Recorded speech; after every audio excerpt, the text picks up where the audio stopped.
Hi, this is Simon from HomeKit News, and today we're looking at yet another HomeKit enabled camera that also works with HomeKit Secure Video out of the box. The Onvis C3 has some great specs, but will buyers warm to the sci-fi style? Let's have a closer look.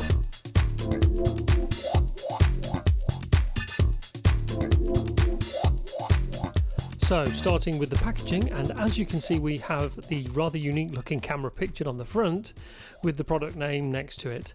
The box also states that it works with HomeKit Secure Video as well as working exclusively with Apple HomeKit, of course. The front of the box also lists a few features, but more are presented on the sides of the box, all of which I've conveniently listed at the side here. These include HDR video, a 134 degree field of view, 4 full HD streams at 30 frames per second, a Starlight night vision sensor, 4 seconds of rolling pre-recording. It can use 2.4 and 5 GHz Wi-Fi, it has two-way audio functionality, and it's able to be mounted on a wall or ceiling. It all sounds quite impressive, of course, but let's have a look at the C3 for ourselves. So right off the bat we have the camera and the manual. Now the manual I have here is only in English, but the final version will have additional languages. The manual also has an instance of the HomeKit code. We'll come back to the C3 in a moment, but the box also contains a USB power plug that has some quite convenient fold-away pins, which is handy for travel purposes, although why you'd want to take the camera with you is another question entirely. You also get a pair of screws and wall plugs if you want to mount the camera to a wall or ceiling, for example. Now you can see the camera's base has the relevant holes already. Finally, you get a 2 meter USB to USB-C cable to power the camera, and it's great to see a company finally go for USB-C on a device. Now it may not seem like a big deal, but I like it. The cable itself is approximately 2 meters long or 6.5 feet. Now onto the camera itself, and at the rear you get the power socket, which as I've mentioned is a USB-C type, which makes plugging the cable in a lot easier, especially if it's hard to reach. Moving on to the front of the C3, and you get the lens itself, of course, along with an LED indicator that stays blue unless it starts recording, in which case it turns red. On the left hand side of the C3 we have a pinhole should you need to reset the device, and a micro SD card slot for local recording, the largest card size being 128 GB. Moving back to the front again, and underneath the front section below the lens you'll find a light sensor. Now this helps the camera decide when to turn on night vision, of course. And finally at the top of the camera is the speaker grill to help with two-way audio. Now the top also sports a rather large Onvis logo, although you're unlikely to see this once it's mounted. As this is already HomeKit compatible, I'm going to install it directly via the Home app.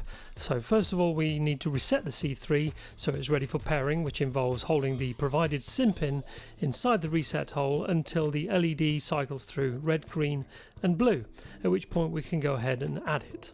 I'm going to zip through this procedure, but as you can see, once added, as long as you have at least a 200 GB iCloud account, you get the opportunity to set the streaming and recording preferences, which I'm now setting here to allow streaming and recording.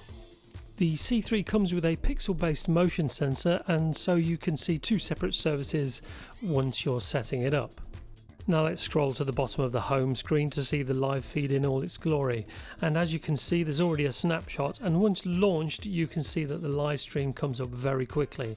Now I've got the C3 connected to a 5 GHz Wi-Fi network, so that could explain the fast speed.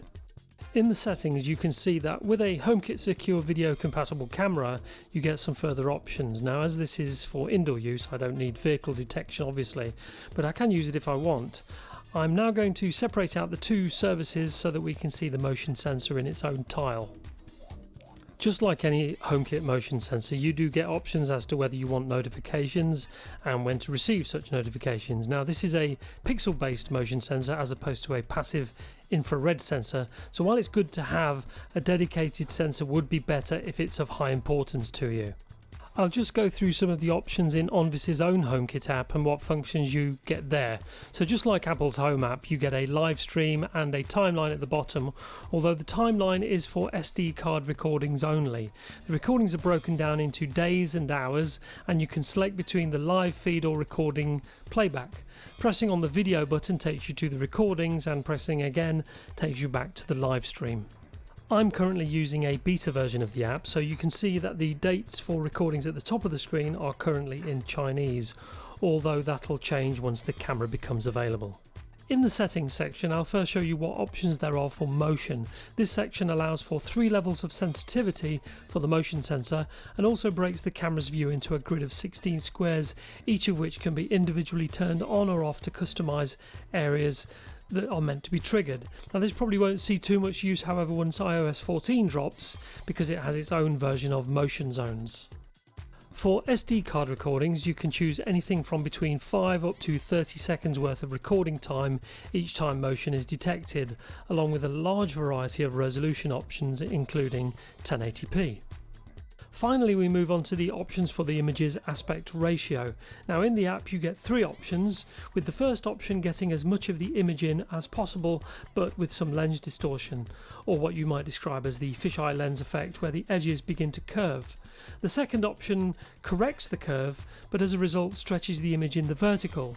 The third and final option straightens the image to a large degree but also retains the proper proportions for the image. This is the default setting and my preferred option, even if you lose a bit of the image at the edges. I'll now show you 3 different examples of what the recordings look like in 3 different lighting settings. All of these recordings were exported from the Home app via HomeKit Secure Video. This first example is with natural daylight, although this is a naturally dark corridor, so I opened a few doors to let some daylight in for this first test. The second example is with the corridor lights on at 100% and with very little natural light. I'm using 2 basic warm white hue bulbs in this corridor. The third and final example shows the night vision option, with no lights on and no light from any external sources. So finally, to wrap up this overview, we move on to the pros and cons list. For the pros, it's all down to the specs, I would say, and so all recordings are in 1080p at 30 frames per second. The fact that it's able to use a 5 GHz network is a big plus for me, and unlike the Aqara G2H for example, there's no need to sign up for an account to access any extras. It's also handy to have a local recording option, which you don't get with the new Logitech camera for example, and it's also HomeKit Secure Video compatible out of the box. I like the options to alter the aspect ratio, and it's nice to have a wall mounting option even if the stand is kind of ugly. When it comes to the cons, the first point is sort of an opinion really, but many have already expressed their dislike for the design, so that does work against it unfortunately. At present there's no easy way to access the SD card recordings, although I have been informed that this feature will be coming in a future app update. And finally, you do get a bit of a grainy image in both low light and night vision images, although it's only towards the edges. That concludes our overview of the Onvis C3, but if you want to read a more detailed review of the product, head over to homekitnews.com. Thanks again and see you in the next one.